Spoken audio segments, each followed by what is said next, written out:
Sizlerden suranam Kırgız elim.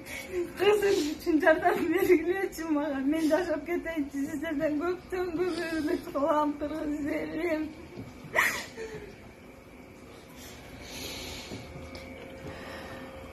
Babam çok isteyin. Gördüm ki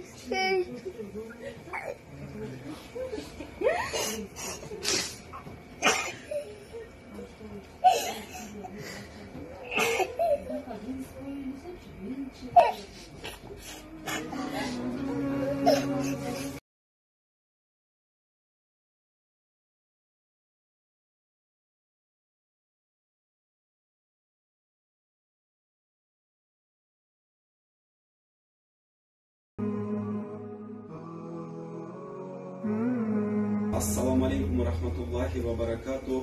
2020 жыл 18 май biz Құдай бұйырып Бишкек шаарындагы Vita клиникасында турабыз. Құдай бұйырып мынакей бизге Наргиза кайрылды эле, мынакей апасы да отурат бул жерде. Наргиза азыркы учурда эки бөйрөгүн алмаштырыш керек болуп турат. Эки бөйрөгүн врачтардын айтуусу боюнча эки бөйрөгү солуп калыптыр деп турушат. Анан азыркы учурда атасы өзү донор болом деп азыр анализ тапшырып жүрөт. Анан Құдай буйруса мынакей азыр апасына да кичине сөз берели, апасы дагы түшүндүрүп кетсин, азыркы эмне болуп атат, эмне кыйынчылыктар болуп атат, канча акча кетет, эже иште элге кайрылсаңыз. Урматтуу кыргыз элим, көп түкүрсө көл болот дейт. Ушу кызыма жардам сурап сиздерге кайрылып отурам. Жардамыңызды аябай берип коюңуздар. Ушу жакшы болуп операцияга барып келип жардам болуп келип калсын. Сиздерден көптөн көп суранам. Жардамыңызды аябаңыздар кыргыз элим. Ушу кызымдын кызы үчүн эч болду. Кызы да беченесин аман болсун, келип калсын. Кудай кааласа операциясын баштакчу. Операциясын чет мамлекеттерде деп атат. $40-50 дешип атат. Ошого жардам берип коюңуздар. Үйүмдү деле сатыкка койдум. Кредит деле алып, буга чейин кредит деле алып, проценттерди алып деле кызымдын ден соолугу үчүн ушунчалык аракет кылып атам. Сиздер да бир аз болсун жардамыңыздарды берип, аябай берип коюңуздар. Суранам кыргыз элим.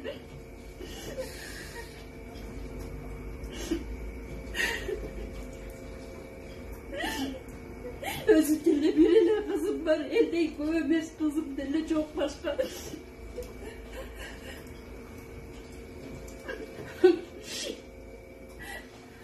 Эже ыйлабаңыз, Құдай буйруса кайдыгер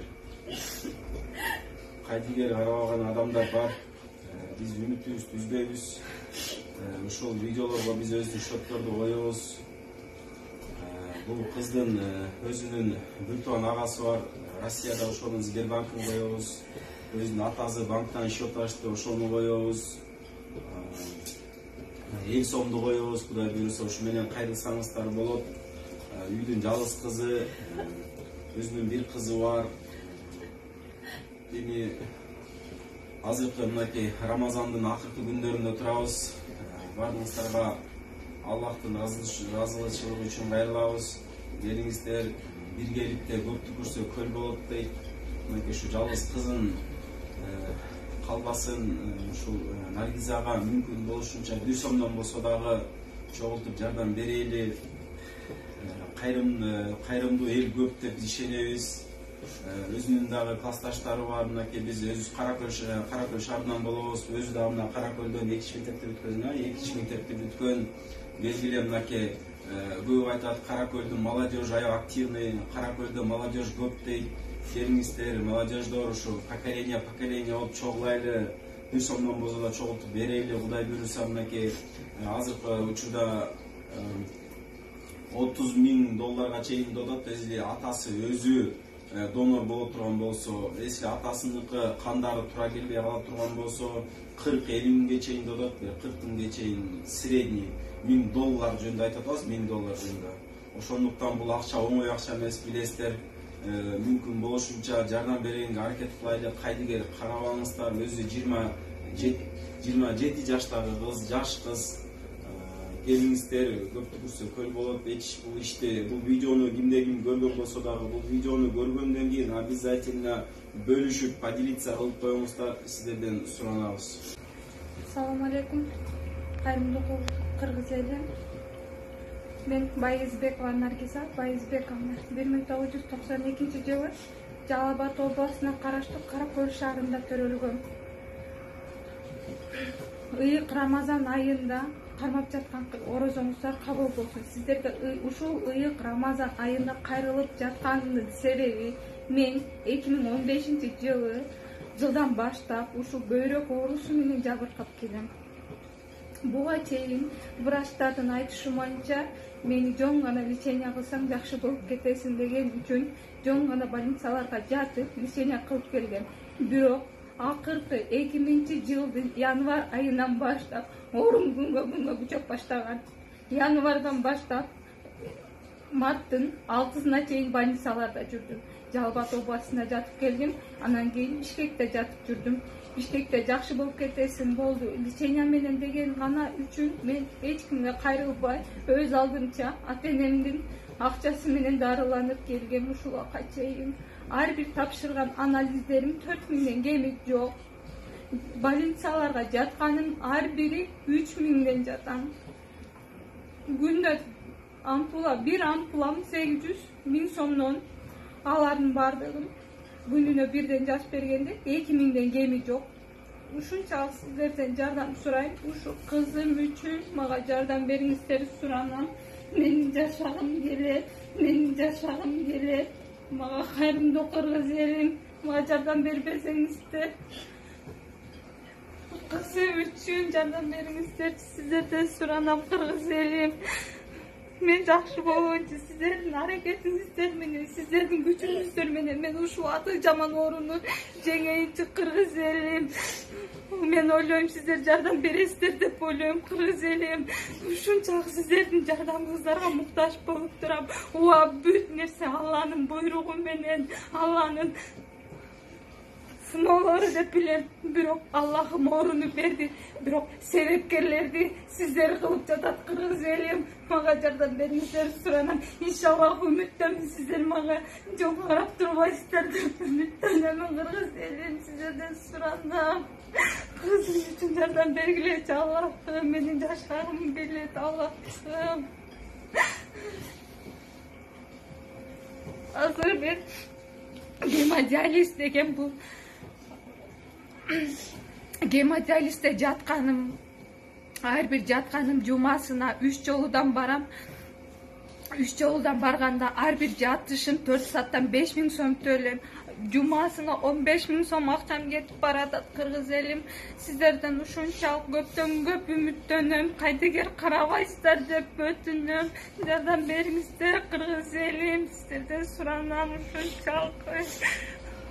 Ушу азыр мен гемодиализге Бишкекте эч кандай жашаган жерим жок туруктуу. Азыр Ураловский центр деген больницада 10 күнгө леченияга жаткам. Азыр данный момент ошол жактан гемодиализиме такси менен келем. Таксим күнүнө барып келишиме 150 сомдон 200 сомдон кетет. Анын баардыгы өзүмдүн чөнтөгүмөн кетип атат. Буга чейин эч кимге кайрылган эмесмин. Ушунчалык силердин жардамыңарга муктаж болуп турган мезгилим. Сиздер мага жардам бересиз деп ойлойм. Бул больницадан 10 күндөн уже 3-4 күндүн ичинде больницадан чыгам. Чыкканда мен кайерге барам бирок билбейм. Диализди бир күн токтотсом, 2 күн токтотсом, уже почкам күндөн күнгө отказ берип баштайт экен. Сиздерден суранам, мага жардам бериңиздер кыргыз элим.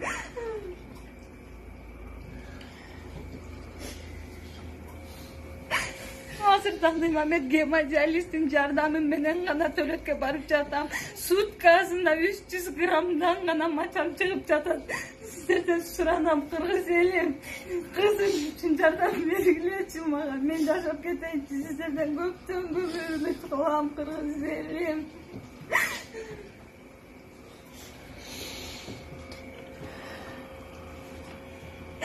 Бирок больницадан чыксам жатап турган жерим жок. Гемодиализди алышым керек экен. Kvartira izdep жатабыз. Kvartirага төлөгөнгө деле бирок азыр чөнтөгүбүздө акчабыз деле калбай калды. Сиздердин жардамыңыздар менен квартирага чыксам, гемодиализиме келип турсам, сиздердин жардамыңыздар менен 30 миңден 40 миң долларга чейинки акчам топтолуп калса, мен сөзсүз жакшы болом деген үмүттөмүн. Ага чейин гемодиализде жатып турам иншаллах. Мен сөзсүз сиздердин жардамыңыздар менен жакшы болом. Азыр бул жериме катетер салып койгон. Катетерим жүрөккө жакыныраак турган үчүн катетер 15 күнгө эле чыдайт дейт. Если буну 15 күндөн албасам, бул жерге инфекция кирип кетет, коркунучтуу дейт. Анан бул жериме 2 күн болду. Бул жериме кан тамырларыма ток фестиваль жазат беришти. Bunu деген ишкимге жазайын. Ар бири акча, ушунчалык акчага муктаж болуп, сиздерге кайрылып жатам. Кыргыз элим жардам бериңиздер, сиздерден суранам. Сиздердин жардамыңыздар менен, сиздердин аракетиңиздер менен мен буюрса ушул аты жаман оорудан буюрса иншаллах жакшы болом деген ушунчалык көп үмүттөмүн. Аллахым жардам берет, сиздер дагы жардам бериңиздер. Баардык нерсе сиздерден. Babam jакшы болуп кетсин, жардам бериңиздер.